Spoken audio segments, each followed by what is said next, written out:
August 3. క్రాంతిసింహ నానా పాటిల్ గారి birthday. అసలు ఎవరి వ్యక్తి?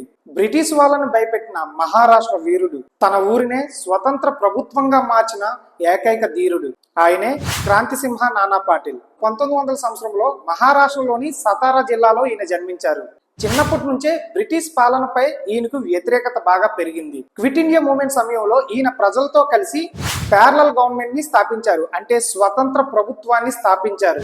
ఇది భారతదేశ చరిత్రలోనే అత్యద్భుతమైన ఘట్టం. అందుకే అతనికి క్రాంతి సింహ అనే బిరుదుని ఇచ్చారు. క్రాంతి సింహ అనగా విప్లవ సింహం. అతను ప్రజల హక్కుల కోసం పోరాడుతూ అనేక సార్లు జైలుకు వెళ్లారు, కానీ ఎప్పుడూ తలవంచలేదు. తన జీవితం అంతా భారత స్వాతంత్ర్యం కోసం దారపోసిన ఆ వ్యక్తి 1976వ సంవత్సరంలో కన్నుమూశారు. ఆయన్ని మనం అందరం గుర్తు చేసుకుందాం. డైలీ నా దగ్గర నుండి ఇలాంటి వీడియోస్ వస్తూనే ఉంటాయి. తప్పకుండా మీరు మన ఛానల్ ని ఫాలో అయ్యి ఈ వీడియోని లైక్ చేసి మీ ఫ్రెండ్స్ అండ్ ఫ్యామిలీకి షేర్ చేయండి.